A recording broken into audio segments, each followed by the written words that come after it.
Okay. Narratives and representations of suffering, failure, and martyrdom. When suggesting center and periphery as the annual theme for the current academic year at the Center for the Study of Conversion and Interreligious Connections, I imagine that mission will be a prominent topic. Missionaries of sorts traverse the geographical, cultural, and denominational expanse between hubs and peripheries. And the study of missions, so I thought, was likely to highlight all aspects of the relationships between the two categories and problematize the classification of phenomena into one or the other category.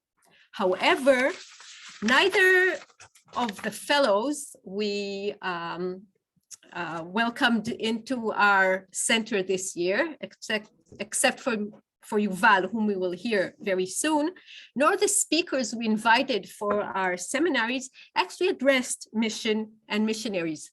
So I'm really happy this book event fills this lacuna in our program, besides being an occasion to celebrate, as we love to do at CSoC, any achievement of current or past fellows associated with this center. So this is the primary concern of this get-together, of course. Now, rethinking center and periphery does not stand in the heart of Leo's unusual, thought-provoking, and effective collection. Martyrdom and its uses and representations and the history of emotion certainly does. So before I call on Ruthi to say a few greetings and then invite our speakers, I'd like to mention an enigmatic early Islamic narrative, since both Leo and I belong to the Department of Middle East Studies. We have this common background grounded also in the Middle East.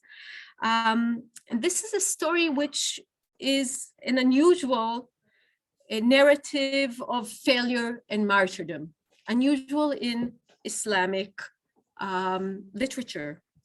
And it continues to puzzle me for maybe 30 years now, since I stumbled upon it preparing a seminar paper on dawah and mission. Dawah is the call to Islam for my teacher Beni Kedar in a class on crusade and mission.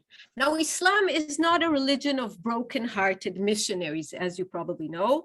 Its messenger did not die on Mount Nebo, nor on the cross, but in the bosom of his favorite wife, after having completing an immensely successful career, both as a spiritual and as a political leader.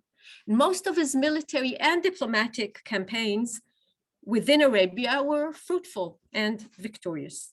Yet, early Islamic historiography does acknowledge failures and defeats, and one of them took place in 625. That is 3 years after the hijrah of Muhammad and his followers to Al-Medina.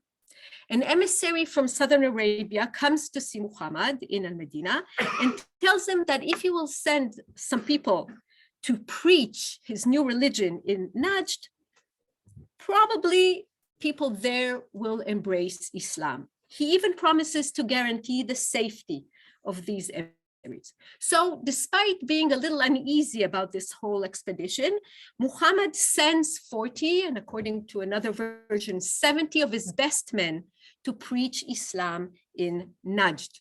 And he sends a letter with the head of this expedition.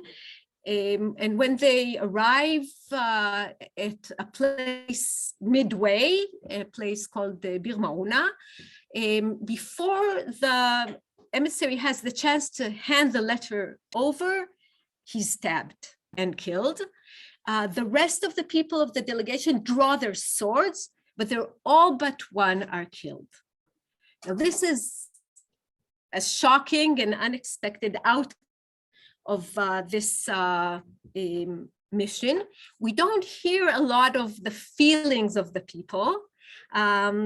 They didn't have much time to feel anything, but nor the reaction. But we do hear that the people in Muhammad's community were shattered by this happening. And so the story is told in a very interesting context. It's little known. I mean, it's there in the Sirah, the biography of the Prophet. It's retold in chronicles telling of the early Islamic community. But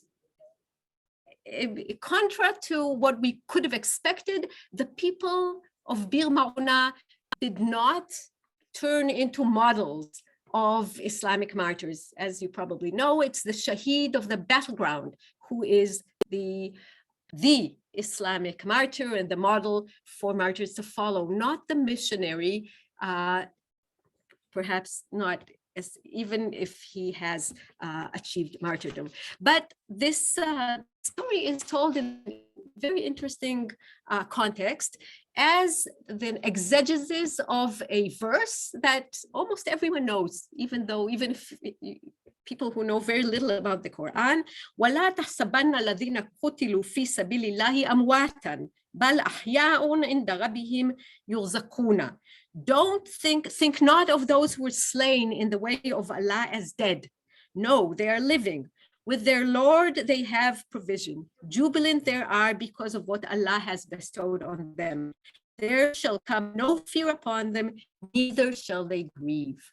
And this is the verse that promises the eternal life to the Shaheed, right? And it's cited again and again in context of Islamic martyrdom today. So the exegesis to this and commentaries on this verse in a genre typical to Islamic commentaries of the Quran, the story is told as the historical context in which Allah gave the verse to the Muslims. So when the Muslims were sad and bewildered by the tragic outcome of the expedition to Bir Mauna, seeing 40 or 69 of their best fellows dead, martyrs of the mission, Allah consoles them, telling them, no, they're not dead, they're alive, and they will be suffer no fear and no grief. Okay, this is my little bit on martyrdom and suffering and an attempt to give it meaning in the early Islamic tradition. And we will spend the rest of this event speaking about early modern Catholicism, confronting the adversities of history. Professor Ruth Ginio, head of the Department of History, will next, and then we will invite Yuval. Thank you, Daniella.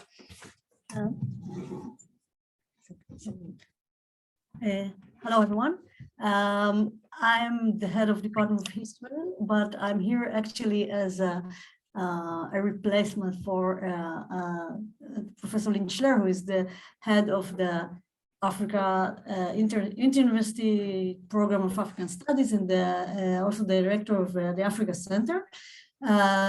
It's okay that I'm doing this for her because anyway, it's a rotation. Every 2 years we switch. So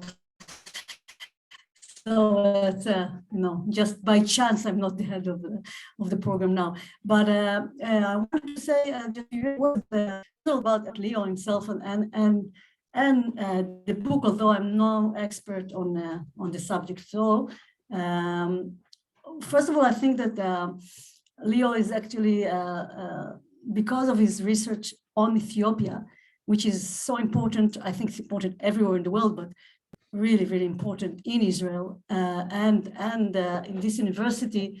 We now have in our program for African Studies 5 Ethiopian students out of, unfortunately, not so many. So that's a really great percentage. And many of them come because they want to learn about Ethiopia and they want to hear about the fascinating history of this country. because you don't hear about it in Israel. When you talk about Ethiopians, you talk about people who come from this poor country, and we saved them and all that narratives. And I think sometimes even they themselves, if they were born here, they're not aware of the incredible history this country has, and that while of course other countries, other regions in Africa has no less fascinating history, the difference is that in Ethiopia it was recorded in writing, and so you have like a very easy access to this history, of course, if you know Gev, like Leo does, and Latin. So I think, and for us, I mean, as Daniella mentioned, Leo is now in the Department of Middle Eastern Studies, and this was a very great occasion for us, for African Studies. We always looked, towards the Middle Eastern Studies, Department of Middle Eastern Studies, because we know people there, and also because of the kind of,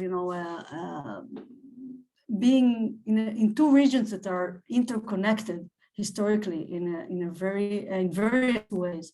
And Ethiopia is exactly on this kind of meeting place between Africa and the Middle East, a place where kind of looking both ways. So this is a great occasion to celebrate together, this wonderful book.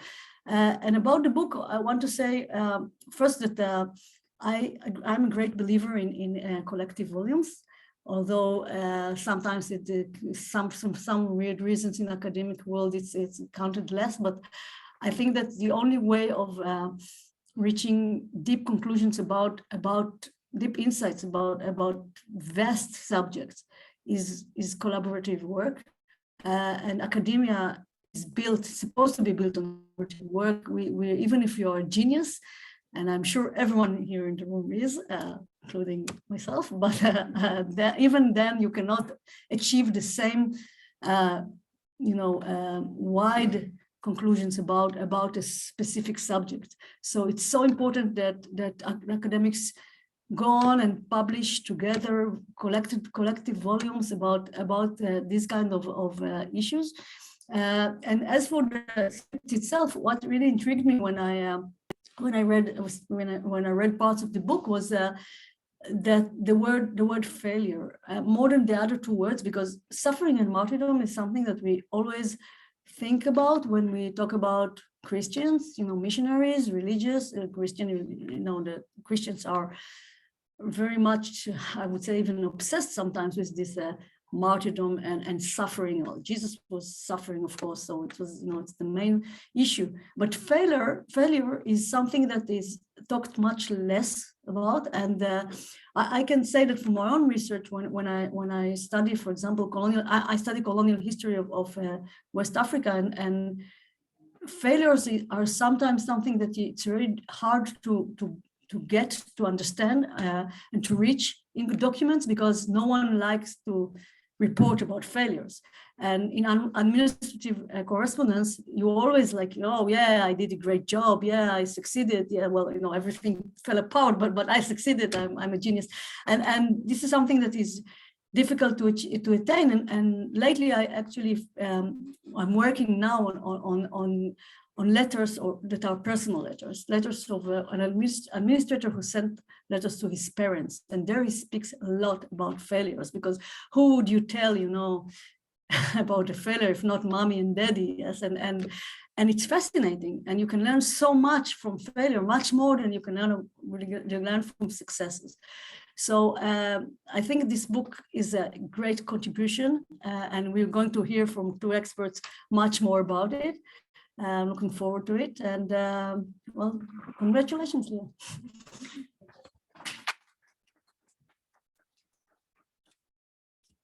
Thank you, Ruth. And I'm also glad that this is a sort of a joint event.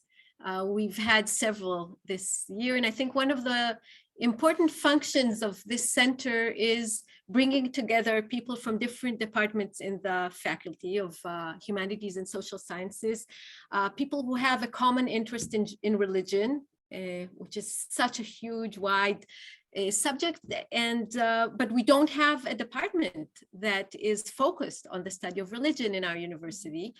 And so center is perhaps the only forum which really gives an opportunity for faculty members and students from all the departments, and in each and every one, there are people who are interested in religion from different aspects, and the center can bring them together, as it actually does in this case, and this time for the first time, I think, with your program of no, I certainly, yes.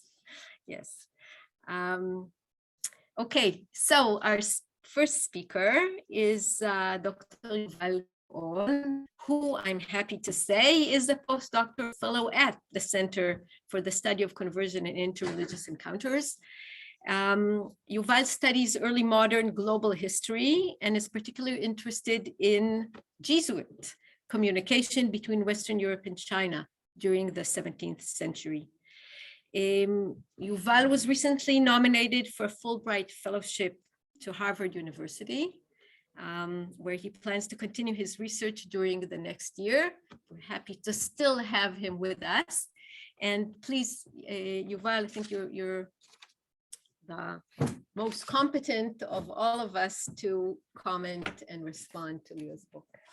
Thanks, Daniella. Okay. Do you hear me in the Zoom? Yes. Yes, we do. Okay, great. Okay, so hello everyone, and I would like to begin with a special thank you to Dr. Leonardo Cohen for inviting me to speak here today. It is not every day that we have the occasion to celebrate the publication of a Jesuit book here at Ben-Gurion University or in Israel.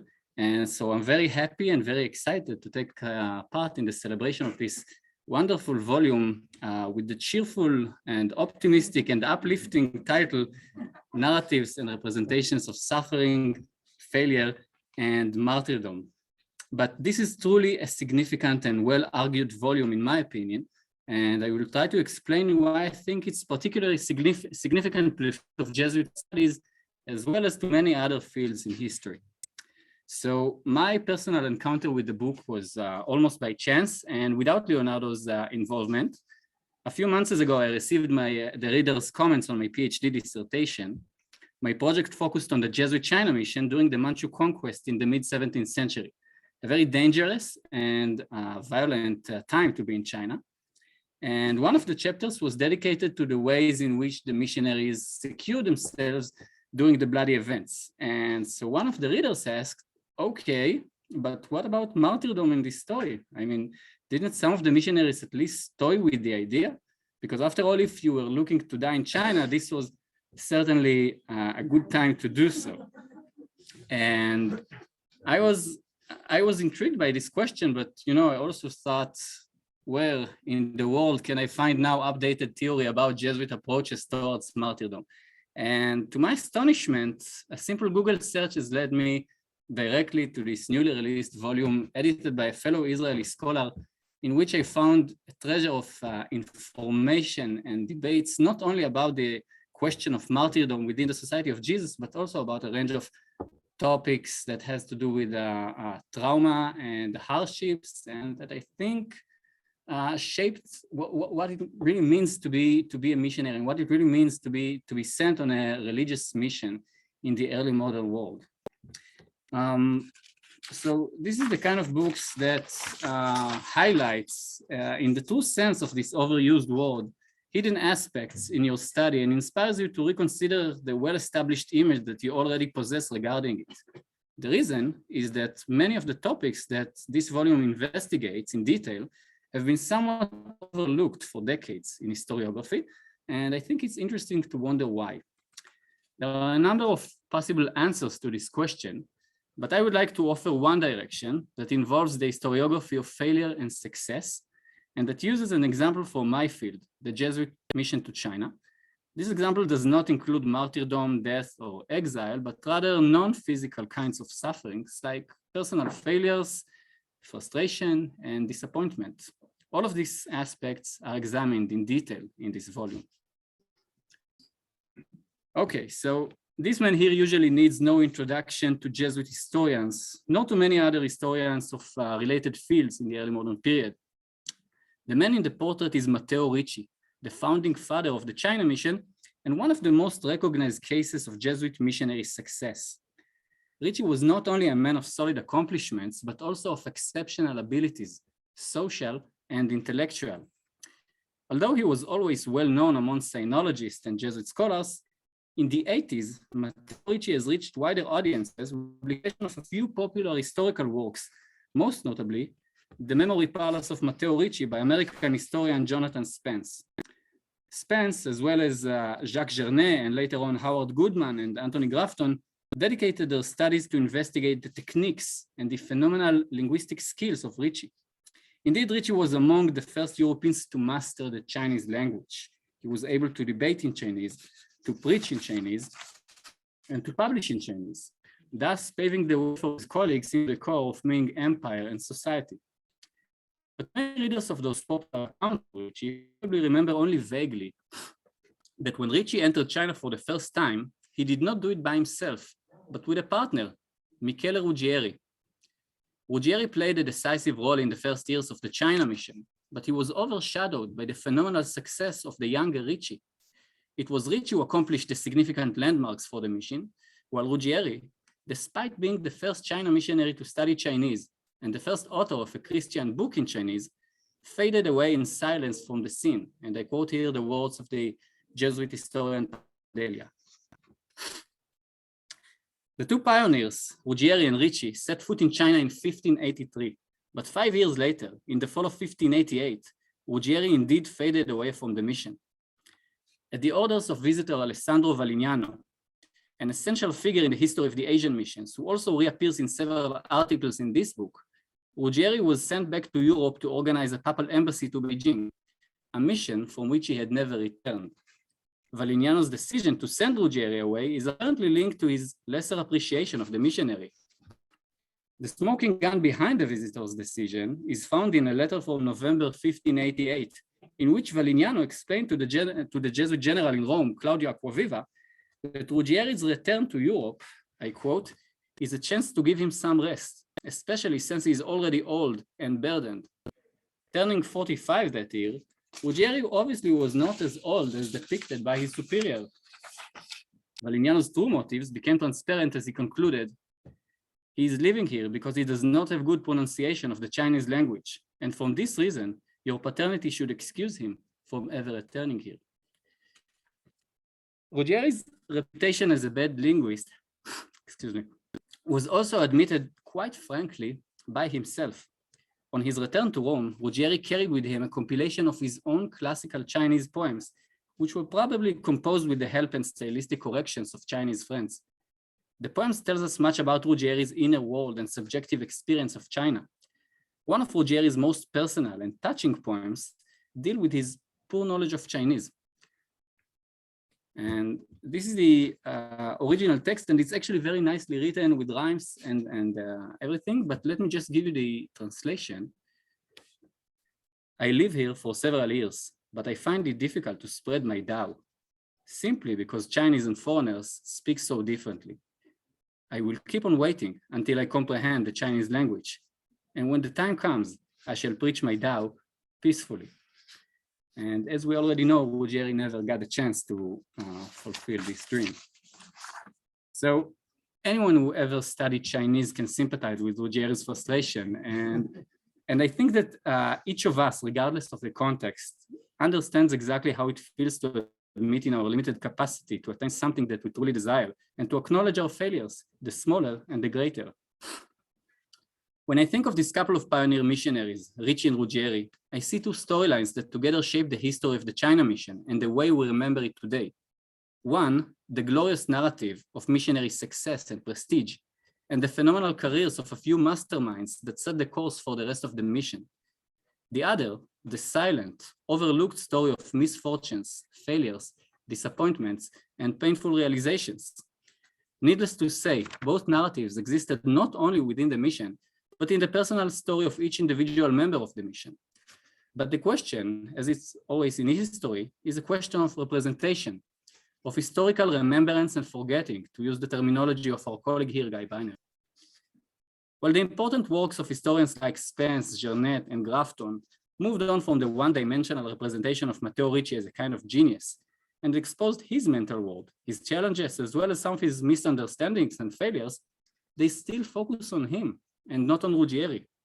Scholarship on Matteo Richie continued to appear every year, but despite the amazing growth in Jesuit studies in recent years, the stories of many missionary figures and many aspects of missionary life are yet to be told. The Jesuits themselves played a role in this game of remembrance and forgetting, as they meticulously crafted their own historical narratives and presented their missionary enterprise almost always as more triumphant than it ever was in reality. But modern scholarship too played and still plays an equal role in this historical forgetting, specifically by secularizing and perhaps modernizing Jesuit history. In many works, the Jesuits are discussed in relation to the roles they played as intellectuals, cultural mediators, royal ministers, astronomers, pharmacists, weapon traders, architects, engineers of city fortifications, newsmakers, cartographers, explorers, artists, and musicians. While all of this is true, we must not forget the spiritual mindset that underpinned their activity around the world and shaped more than anything else their identity and actions. In other words, a key to understand the Jesuits is to acknowledge that all of their scientific, political, and intellectual activities were performed in the highly spiritual framework. So one of the missions of Jesuit historians today is to represent these aspects and to provide a fuller image regarding the complexities in the Jesuits' identity, worldview, and missionary careers. This is a mission that this book embraces, and I think it does it very well, because the questions that occupy the minds of the different contributors lead us into the inner world of the missionaries. To my view, all of the articles in this volume embrace emotional and even psychological lenses that allows us, the readers, to better understand the subjective experience of missionaries and the mentality of the age. It is no wonder then that many authors in this volume refer to Barbara Rosenwein's concept of emotional communities. Using different sources, focal points, and case studies, the book invites us to think of the Jesuits not only as social and religious community, but also as a group in which certain emotions were experienced and expressed in a unique and meaningful way. This focus allows a fresh interpretation of the meaning of adversities in the early modern Catholic worldview. Through the emotional lens of the writers, we learn of the positive value of frustration and envy, or holy envy, as some Jesuits call it. And we discover how defeats, exiles, physical and psychological sufferings are interpreted spiritually as walking in the footsteps of Christ or as signs of divine providence. According to this worldview, martyrdom, as some of the writers in this volume suggest, was experienced as the highest form of imitatio Christi, the imitation of Christ, and therefore a desired religious ideal in the eyes of many missionaries. But the book also complicates these devout views by presenting other aspects that balance the missionary's spiritual zeal. It shows how social concerns, such as the motivation, the holy motivation, to get as far as possible from your family, played a role in candidates' willingness to be sent to remote and dangerous missions, and how the Society of Jesus, as an early modern organization, developed awareness to the martyrological sensibilities of the period, as Camilla Russell puts it. On the one hand, willingness to suffer physically is a notion that was brought up by Ignatius of Loyola himself in the spiritual exercises. But on the other hand, as a global organization that struggled to sustain its human resources, the society discouraged missionaries' motivations to find glorious death. All of these together make a very strong argument. The book foregrounds the less shining and lesser known aspects of reality in the early modern missions, the adversities of history, as the subtitle has it. But by focusing on narratives and representations, it encourages us to view this aspect through the eyes of the period and of the Jesuits themselves. I think that this makes the book valuable to a number of different audiences. Experts in Jesuit studies will find here a variety of case studies, examined through the frameworks of many disciplines that focus on understudied historical figures and employ fresh sources. One example is the fascinating use in some of the articles of the Litterae Indipetae, the petition letters to the Indies, written by the candidates to the overseas missions. These letters provide a rare view into the stories of many young Jesuits and demonstrate how life in the missions was imagined by those who dreamed of arriving in those faraway destinations. General historians and early modernists will find in this volume a revisionist history of the Jesuits that counters and balances the simplistic triumphant narratives and secular representation of the Jesuit missions that still reappear in many historical works, not necessarily Jesuit. The larger public, I think, will find here useful lessons about one of the most fundamental and intriguing questions in history. How were people like in past times? How similar to us were they? And how different? The book offers fascinating insights in this regard about the mental world of Jesuits, Catholics, and other contemporaries in the early modern period, and how all of this regarded the adversities in life that we too confront in our personal lives and in today's modern world. Thank you very much.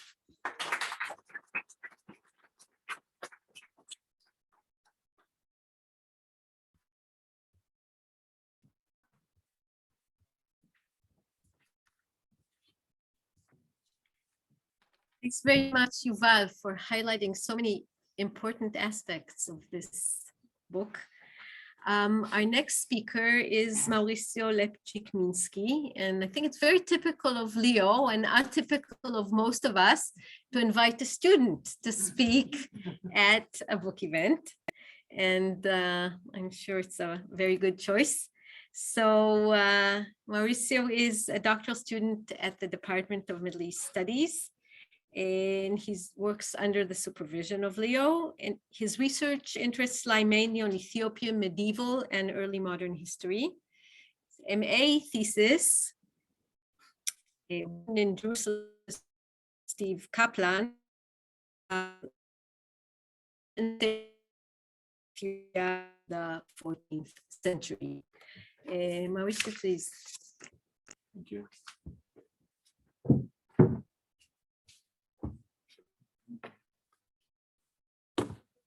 Okay, do you hear me? Yes. Hi, good afternoon to everyone, and also to you there on Zoom. So it is an honor to present this valuable collection of essays that depicts and analyze the concept of martyrdom and suffering during the early modern age through so many different perspectives and examples from all over the world and from different times. As it was stated by the editor of this book, Dr. Leonardo Cohen, this work seeks to contribute to the historical reconstruction of the subjective phenomena of feelings like grief, disappointment, suffering, and failure. But besides being the editor of this book, and some of you might know because it was revealed a few seconds ago, Dr. Cohen is also my PhD advisor. We have been working together with another person, with Berhane, an Eritrean refugee and a deacon of the Eritrean church here in Israel, for more than 3 years on the translation of the book, the Maksafta Asetat, a Catholic treatise written in ancient Ethiopic, in Ge'ez, that was written to respond to the Masgava Aymanot, another local text written in the 16th century that describes the Christological position of the Ethiopian Orthodox Church. I do not intend to expand on the suffering nor the grief that we sometimes feel trying to understand what the Maksaf Asetat, this book, is trying to tell us. But I do wish to expand a little bit more on this specific case and on this book. With the sole exception of the Maksaf Asetat, all the works and translation written by the Jesuits in Ethiopia, in Ge'ez, were burned and destroyed following their expulsion from the country in 1633. This was the end of the Jesuit mission in Ethiopia, and Afonso Mendes, let's see here. Yeah, I'll move this, right? Yeah, just a sec. That's it.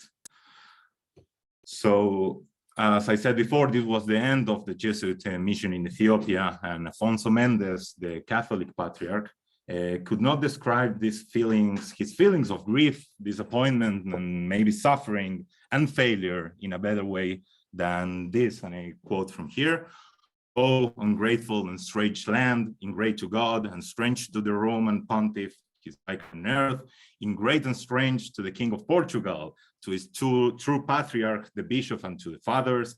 You are not worthy of having our feet carry your dust. Hence, I shake it off. Here I leave everything I took from thee. So we can feel, at least a little bit, the disappointment and failure in Mendes' dramatic sermon in a very intensive matter. However, Mendes' grief is the other side of the Orthodox Ethiopians' joy, and his failure is also their victory. Those books and documents that were burned, even though some of them will really be very helpful for my research, but they don't exist, as I mentioned before, were burned for a reason. Still, Mendes' disappointment has a good explanation. This is a direct result of the unfulfilled expectations that he had on Ethiopia and the challenging and complex experience that he and his men needed to go through in order to try to accomplish their mission in this sense. The Jesuit fathers, not only in Ethiopia, but in every corner of the world, perceived themselves as the apostles of their times, as it was established by the Catechism of the Council of Trent. The period that this collection of essays covers is the beginning of the worldwide expansion of the Latin European Christianity. This expansion started in early modern times and ended in the age of European colonialism and imperialism. From Asia to Africa and from Europe to America, there is no doubt that Christianity was then, and of course, still remains, a global phenomenon. But before I proceed, it's essential to highlight that this does not mean that other forms of Christianity were not part of this global phenomenon. The early modern period was when Europe started to become global and started to be Europe as we know it. But while European nations were expanding, they were also encountering a whole new world and more challenges with it. During the 16th and 17th century, the perception of Christian unity throughout Western Europe changed permanently as a result of the process of Reformation. The 16th century Protestant Reformation became a turning point, not only for the Latin Christian world, but also it paved the way for Christianity to turn into a global religion. In parallel, and within Europe, multiple Christian groups claimed that they represent the true church. But the concept of the true church had a different meaning in other parts of the world. In Africa, Asia, and America, the true church of Europe was considered to be the true faith of the non-Christian world. However, Catholics were well aware of the existence of other branches of Eastern Christianity that covered a vast territory from Eastern Europe through the Mediterranean, including the Horn of Africa and South and East Asia. Even though the turn of Christianity into a global religion has been traditionally seen as the result of Latin European expansion, first Catholic and then Protestant, we cannot ignore that other forms of Christianity, other branches, such as Eastern and Oriental Christianity, were long ago established in other parts of the world. Even in Africa and Asia, churches such as the Coptic, the Ethiopian, the Syriac, and many more did not have anything to envy to Latin Christian tradition. The fact that these churches did not accept the primacy of the Pope in Rome and were theologically disconnected from the Catholic Church helped them to be sort of ignored by the Holy See. Moreover, and returning to the feelings of grief, disappointment, suffering, and failure, we can say that these four words have become increasingly common during the last few months. Of course, the current developments in the world is not connected to the content of the book and the variety of themes covered by the different articles. But in these times of war and crisis, adversity and destruction, these four words represent constant feelings shared by almost everyone. We watch, read, and listen to these words and about these words. And the narratives and representations of these events are still critical for us if we want to empathize, but also when we want to express our own feelings. The Jesuits were, at least I think, were well aware of the power of language, and they also understood the power of feelings. It is no coincidence that the letters and documents written by the Jesuits focus explicitly on the details of suffering, failure, and frustration. the exaltation of suffering, the emphasis on the bad conditions, and the elevation of martyrdom were tools that Jesuits utilized in order to forge interpersonal communion. Martyrdom, as we just stay, I'm sorry, I forgot to, okay, it's warfare. So martyrdom, as we understand this concept, was conceived and created in response to complex religious, political, and social pressures, but the date and reasons for its appearance in history are still a subject of debate. Yet the definition of this concept should not be seen, in my opinion, as something connected to a specific period in history. Martyrdom can be seen as a discourse that depicts the practice of self-sacrifice or of dying for God, as Daniella calls it, and of sharing that experience. This discourse changes and develops over time, and it adapts to the necessities of its times. From the 2nd century of our era, going through the 3rd and the 4th centuries, the effectiveness of this discourse was exploited by Christian writers. But during the Middle Ages, as it was written also in the book, and specifically during the late Middle Ages, martyrs were not needed as models of self-sacrifice.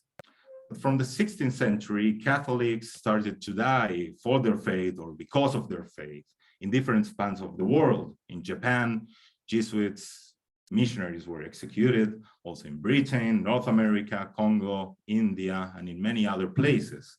The discourse of martyrdom was being readapted to these conditions of those times. While the old martyrs sacrificed themselves to die among pagans, these new martyrs wished to die among barbarians, maybe as a result of the increase of violent death among Jesuit missionaries during that period. As it was noted by one of the contributors to this book, Russell, the Synopsis Historia Societatis Jesu, published in 1950, includes more than 900 Jesuits that suffered violent death between 1540 and 1773. Reading some of the Litera Indipetae petitions, it is surprising to see and to read about their desire for a life of suffering and their ambition of dying as martyr somewhere far away from home, and to take voluntary, and I quote, exile from relatives and friends to go among foreign people or barbarians and immerse myself in the ocean of suffering, as depicted by one of these postulants. Another postulant, Niccolo Sagliano, a young guy from Italy, declared that he wept so sweetly for more than 2 hours, and in the night he continuously felt such a yearning to be amongst barbarians and let them know their common creator. In 1639, Father Paul Lejeune, provincial superior of New France, wrote that, "I do not doubt that many persons could be found who would prefer to receive at once a hatchet blow upon the head and to spend their times enduring the life that one must every day lead here, working for the conversion of these barbarians." 10 years after Lejeune wrote these words, Father Paul Ragueneau, the superior of the mission to the Wendat, blames those barbarians, saying that because hatred for the faith and contempt for the name of God has been among the most powerful incentives which have influenced the mind of the barbarians to practice upon them as many cruelties as ever the rage of tyrants obliged the martyrs to endure. This discourse served to create a sense of cohesion in the community of believers, and particularly among the Jesuits. However, the desire for martyrdom needed to occur among barbarians. And my question is why?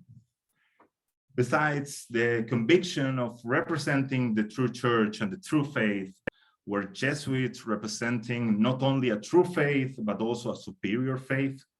In some way, sometimes more and sometimes less, Jesuits tried to establish a link between the natives' conversion to their faith and what they considered to be their civilizing process and the subsequent adoption of European Christian codes of behavior, or good pollesia, as quoted by Cohen in another book.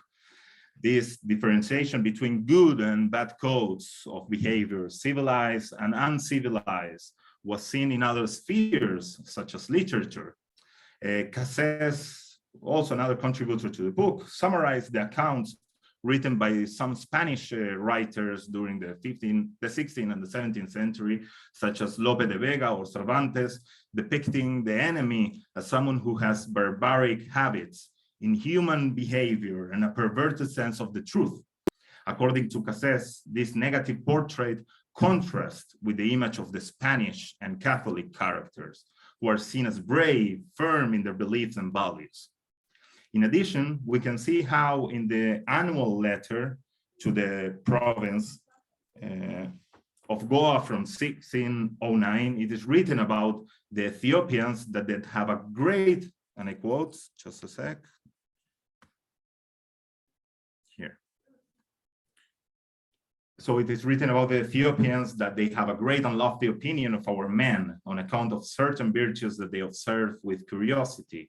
The first is that in their purity of mind and body, our men appear equal to angels. Hence, the emperor, in conversation with Brother Baracato, referred to the fathers as angels. The differences in these representations are evident. On the one side, the developed, the human, the superior, the pure, and on the other side, the barbaric, the underdeveloped, and inferior. These barbarians are either to be feared or converted.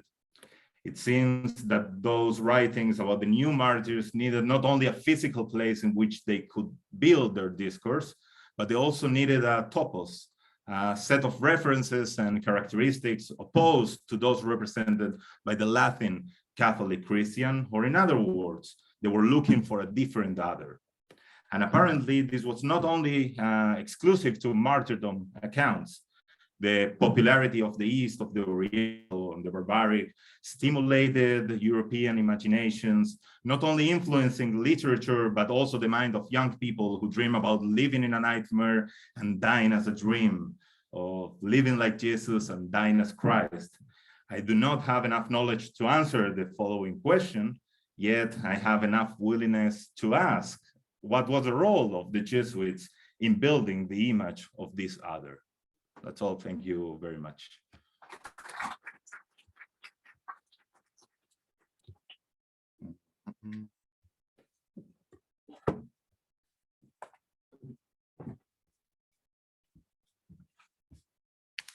Thanks very much, Mauricio. And last but not least, we will invite Dr. Leonardo Cohen to respond to the other speakers or say some more about his book, and then you all are welcome to engage in the conversation.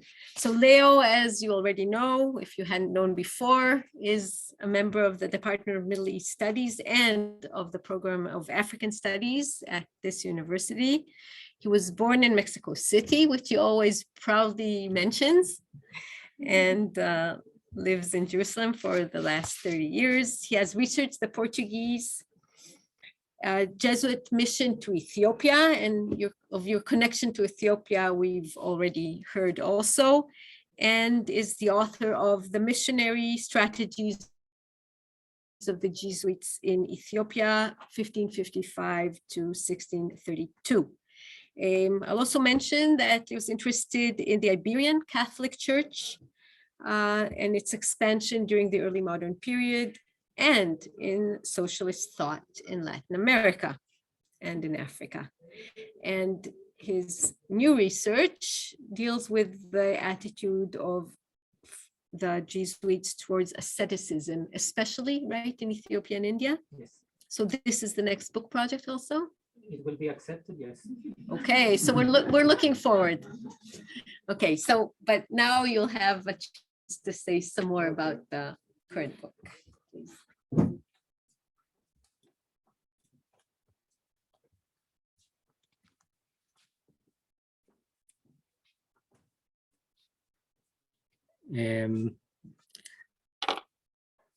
Okay, so thank you very much, first of all, of you, Daniella, and Mauricio, Ruth, and Yuval. For someone who is writing about suffering, failure, and martyrdom, it's a little bit difficult in a situation of success, like presentation of a book. Actually, I was thinking for many months that I remember how Professor Lynn Schler presented your book, Ruth, and he said that we can see in every one of the chapters, we can see the optimist perception of Ruth, we can see the analyst perception of Ruth.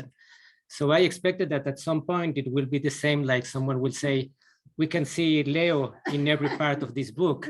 Narrative, we can see the failure, the frustration, and the thing. So nobody told about that yet, but it was very interesting. Anyway, the way that you present the things that I want to relate to them also. And at the end, I will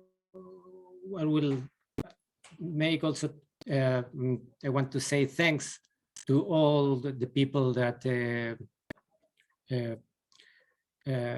helped me to do the book, work on it.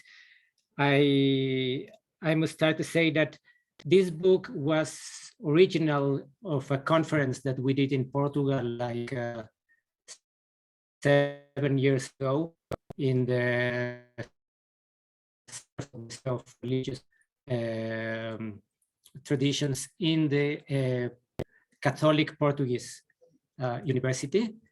And also Prof that is here, yes, participated also in the conference.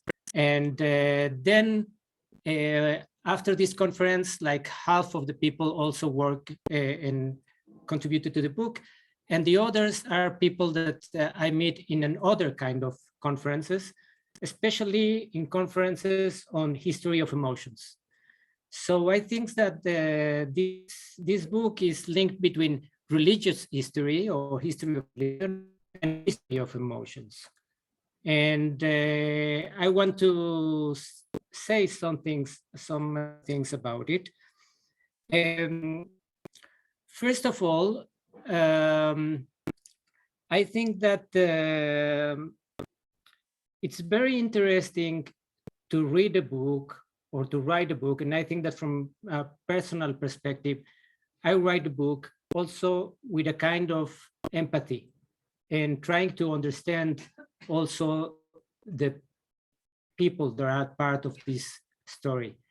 And I want to share a specific case of my personal history, that I also belonged to a religious community.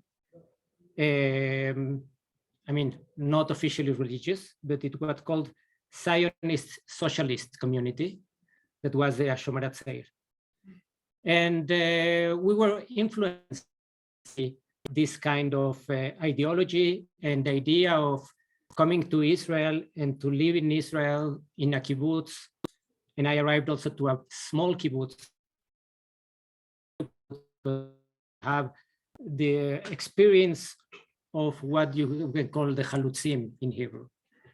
And at some point, I saw myself like filling what you call lavender bags, sacks, like 4 hours in a day. And then at some point I said, what I wanted to do. I mean, I crossed all the world. I left all my family. I left my country to do some boring things during all the day. And I feel exactly the same when I read about what Päivi Räisänen from Finland wrote about the Jesuits in Paraguay. And some of the Jesuits came from Germany. And when they arrived to Paraguay, they will feel not comfortable with the fact that they came from Germany. The others came from Spain Portugal, and the others were local population. And at some point he was just cleaning the kitchen all the days. And he said, for that reason, I crossed the world and I came to Paraguay just for cleaning the kitchen all the day. So at some point of view, this was a kind of what I can say failure. It's not just a question, and it was very important what was suggested according to Martyrdom, that it's an original experience of Christianity in the first centuries.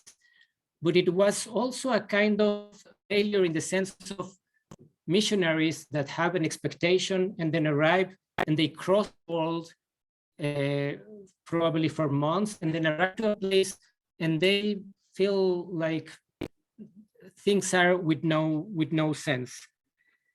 This is the first part that I want to take from the personal point of view. And the other, according to my specific narrative or my personal history as a member for a socialist Marxist movement, is that for many years I was linked with the fact that the Marxist theory it's clear, and we should understand history according to the materialistic perception. And why I started to recognize during the last years, and according to this kind of work, it's what is the importance of emotions, and in the way that emotions also bring people to take decisions concerning what they are going to do and how they will take decisions. So at some point, I think that one of the approaches of the book is that we try to understand social history from different perspectives. I mean, that there are emotional facts, there are economic facts, there are geographical facts, and we should take care all these kind of questions in order to understand properly the history of religious experience. Now, the book is built by 12 articles, and 10 articles are about the Jesuits. There are 2 articles that are about the Carmelites, women that were expelled from Ireland to Spain. Other article about the Capuchins in Congo. And the rest of the articles are about the question of Jesuits from a global perspective, because there are articles about the Jesuits in Japan, about the Jesuits in India, about the suppression of the Company of Jesus, about Ethiopia, and in my case, and also an article about theater. And I think that concerning the article about theater and my article about Ethiopia, we are dealing also with other important facts concerning emotional history and history of religion. There is the importance of ritual, at which point ritual is the way that you can confront the frustration and the defeat. And ritual, it's a kind of personal or even social way to try to, from the psychological point of view, to develop something that make you to understand and to support what is the failure. Concerning my specific article, this is about the ritual that the Jesuits did in Ethiopia in the way that they were expelled. And there is also an article by Dan Casses about theater. It's not about ritual, but I think that it's linked when we are talking about representations, and the book is Narratives and Representations. We are talking also about the importance of representation or a ritual in order to support this kind of situations. I want to read just the beginning of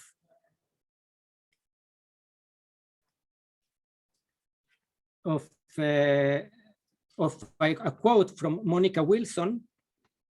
Ritual reveals values of the deepest level. Surely men express in ritual what moves them most, and since the form of expression is conventionalized and obligatory, it is values of the group which are revealed. I see in the study of rituals the key to an understanding of the essential constitution of human societies. So from this perspective also, we are doing with narratives, but they are doing also with representations. I think that as Yuval quoted before, these kind of articles are dealing with what we can call the subjective emotional experience, and to see at which point decisions are taken in history from this point of view. And also concerning what Camila Rosa wrote and Mauricio quote about those who expect to have a kind of suffering because they non-good normal life, and they wanted to go and to make a mission in order to suffer, to give meaning to their own life. So I want just to and to quote also that the two last articles are about Eleonora Rey and Sabina Pavone, are about the suppression of the Society of Jesus. That this is the latest part of the history, but the Society of Jesus was suppressed in the 19th century or 18th century started, and the articles talk about the failure from the point of view of the Jesuits that lost their own society, and they wanted to give a kind of explanation and sense to the fact that they lose this. So I think that more or less we are with the importance to give sense to specific situations, especially when a situation is very problematic. And religion is very important in order to give sense, to give order concerning the normal life. I want to finish. Just I want to give also, to thanks to the people that helped me to do, of course, those who work with me, those 11 people who write articles.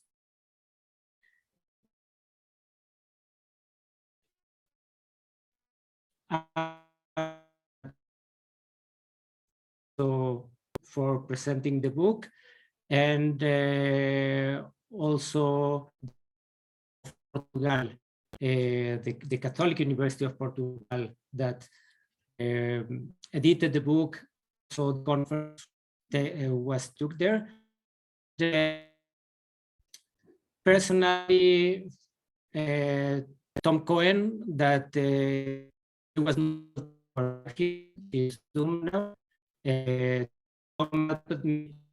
All the index of the book. There is a very important for the experience of suffering in martyrdom, and I really agreed that we worked together, and we did it together very good. And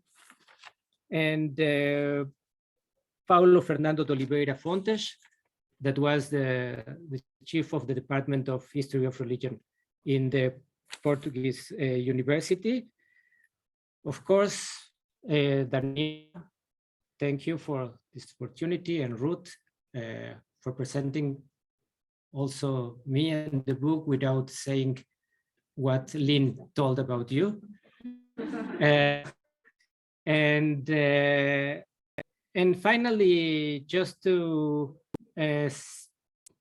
say that the picture of the book is a painter of my father, died 26 ago. And it was also very, I mean, we are with narratives and representations, so emotional point of view, it was very important for me to put an image that I also like very much about that. And I think that this is more or less what can I say, because I am normally not get used to success. But I was very glad about your presentations, and thank you for all of you.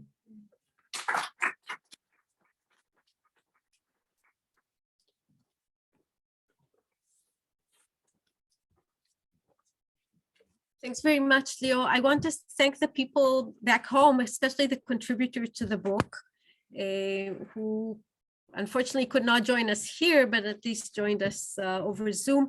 If any one of you would like to speak up, this is the time. So if anyone wants to ask or comment, you can just unmute yourselves. We will hear you. Anyone in the audience here? Kana. I'd like to thank Leo for being here, for be part of our university, because I think his research, his fields of interest are very unique, and I think it's a great contribution to the community. And if you need any translating from Ge'ez into English, what you I can do. There are people in the world who know Ge'ez and are here. So. Yeah. Okay. So you need to start a WhatsApp group. Exactly. Yeah. In the world who read Ge'ez. So we can begin a new collaboration here. That would be a success. Any other questions, comments?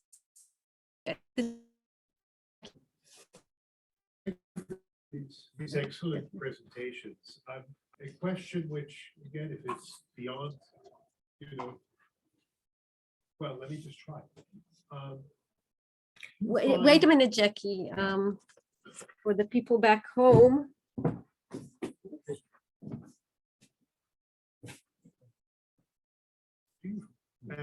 Right, you're working on also on history of emotions. Do you find that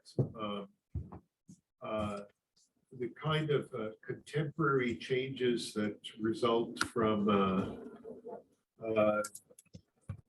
identity politics is filtered into the way that people will look at suffering and martyrdom in the past over the last couple of decades?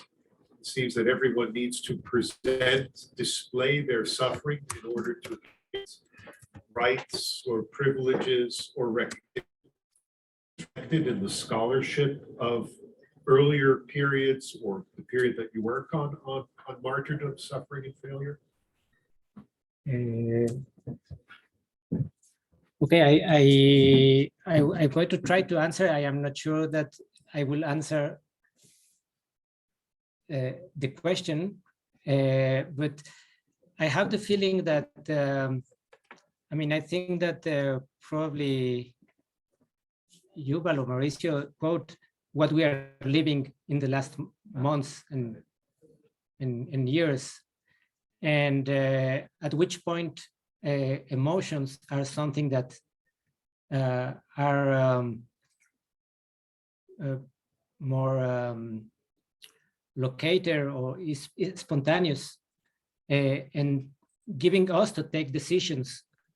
And I think that this kind of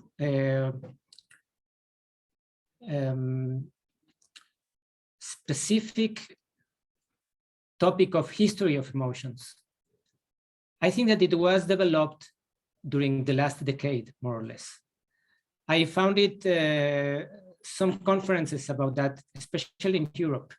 I never participated in conference about that in and took, I mean, I have some books about history of emotions, and I think that it's a kind of new way to approach to things, and probably it's has something to do with what is going on during the last years, and the importance that we are giving now to the emotions in order to understand why people take decisions that according to what we can call the Marxist perspective before, everything was based on materialistic approach, but now it's like people are doing things that are even contradict the materialistic history and doing things that are even at some point can be strange or absurd. So I think that for me, it's very important in this book to note at which point emotions were an important way to develop beliefs, also that people can understand and explain to the others why they are failure, and to giving meaning to that failure. I try to answer more or less what you ask. Okay. Or do you want to say another thing? Someone else. I think of, in my mind, of two short slogans. First, to the blood of the martyrs is the seed of the church. Yeah. Right. And on the other hand, I'm not sure where, but an aphorism of Nietzsche's, which says, if a man go through fire for his doctrine, what does that prove? It is better that the doctrine come out of his own fire. Okay. And while the first was something that I think in reaction to my own work of the Israeli commemoration of the Holocaust and its role in nationalism has always aroused a kind of revulsion in me. It seems that, somehow in a world stage, the times have changed, and now, Tertullian's slogan can be put up there in lights, and people will praise it. And I'm wondering if this gets reflected in say, even in scholarship of this period, or the scholarship of the book, and you see shifts in the way people read these documents of the past because of these changes in the present? Yeah, I think I want to say that from the point of view that you are telling this, I guess that it's a very different narrative and perception when it's happened in your generation, or one generation ago, or 300 years before. It's a different development of the narrative, and of course what you are telling about the case of the Holocaust, it's very clear that we are entering to the different category now when we are approaching to the fourth generation after that.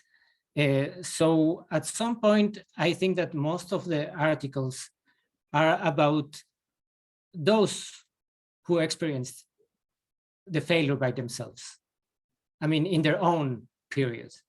And at some point, what we can say is that there are different approaches from the point of view of the researchers, that we want to put also more the emphasis on the emotions that people felt and how they expelled them in their own language.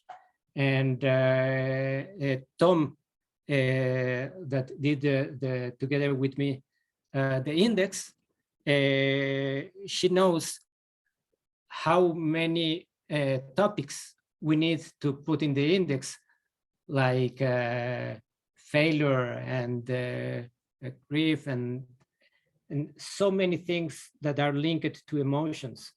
So this is what the researchers wanted to also put in at the beginning of their article. And of course, we are dealing with a history about 500 years ago. So it's not like identify concerning what is happening to the same person, but probably what is happening in our normal life, like in the case that I just, well, what I felt like my experience to coming to Israel, it was like a missionary from Germany coming to Paraguay, and kind of frustration of feel foreign, and I changed my life, I crossed the ocean, and finally I am doing the so boring thing. And also nobody in the Quds was speaking to me also, so I was alone. And yes, so I think that this is something that is changing from generation to generation, and concerning what you are telling about Holocaust is clear. We should expect a different approach during the next generation. You want to add something, perhaps? Yeah. Jackie's. Personally, I don't work on. I don't work on history of emotions, so this was a new encounter to me as well, and this is why it was fascinating. And I just think that what this book is helpful in showing us that emotions is a very useful tool to understand the differences between the early modern period and the modern period. And I think that naturally, a lot of historians, including us, try to find today's world in yesterday's world, and we try to show that, you know, technology was different and language was different, but they were kind of like us. And when we look at the emotional experience of people like the Jesuits, well, exactly the creation of this of early modern Europe, then we see that through the emotions that this world perhaps is similar to ours in many aspects, but in other aspects it's so different, and the way they interpret emotions like failures and frustrations is completely different from the way we interpret them. And so we cannot just blend our own perceptions and you know, mindset in their world, because they view this world completely different. And this is what I liked about the, you know, this group of articles. I think that this is like the thesis that I found in that. There are things that we understand the range of emotions that we cannot understand. For example, the most basic thing is the glorification, the way in which they glorify death in the narratives, in the biographies of the martyrs, is something that we wouldn't understand today.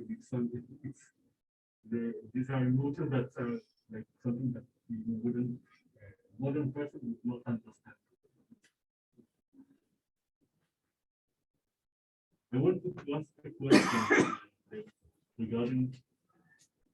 I want to ask a question regarding what you said about rituals, because there was something quite interesting what you said. David Katz used to tell a joke about the missionaries in Japan, the Jesuits in Japan, that they implemented, or they understood perfectly the Christian dogma, because they crucified the Jesuit missionaries there. Uh-huh. So one of but I think one of the things that I see is that in the ritual of death, in the martyrdom itself, you can see that always the Jesuit narratives or the hagiographies later, they adopt the ritual of death, which was usually is based on the local rituals. For example, the crucifixion, they adopted it and they turned it into another thing. So this is something that you can see, for example, in what I did in the conference regarding Silvera, it was exactly that. They adopted the ritual, it was a local ritual, and you cannot understand this ritual without understanding the local perception and local culture, and they took it and they appropriated it, and later they created it as part of the geography, and they appropriated it. So I thought that if you can talk a little bit about what you said about rituals, and if you see it if it's something in the martyrdom itself, in the ritual of the martyrdom itself, if you see this appropriation of, if there is, for example, in the case of the Japanese, when they crucify them, if it's part of what the persons do, like the persons in the site in which martyrdom, if it was part of like the acceptance of some parts of the Jesuits' teachings. Okay, I think that the question of ritual, it's I mean, from the point of view that you are telling, and also very, very important in order to remind the next generations, and also give sense to the people who are feeling the fear at the moment.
מה היה?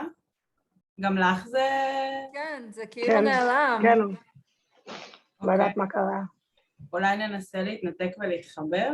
לא. הם התנתקו בעצמם, אנחנו לא עשינו שום דבר רע. זאת אומרת, בואי נמתין כמו ילדות טובות שהלכו לאיבוד בקניון.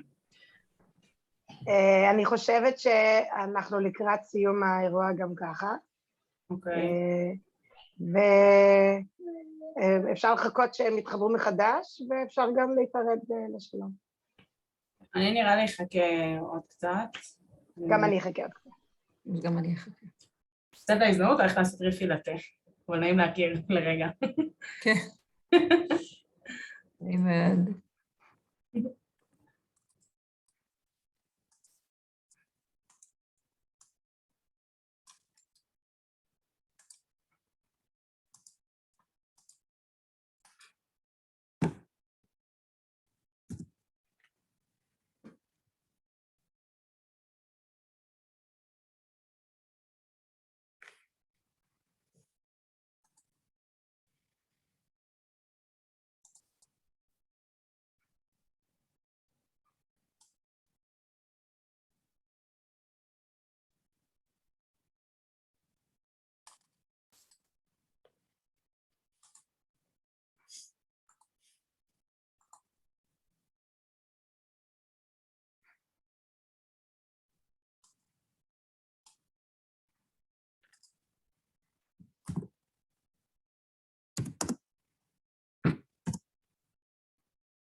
טוב, נראה לי שהם לא מתחברים מחדש, הם גם לא עונים לי לוואטסאפ. אוקיי, אז שיהיה לכם אחלה יום. תודה, גם לכם. ביי. ביי.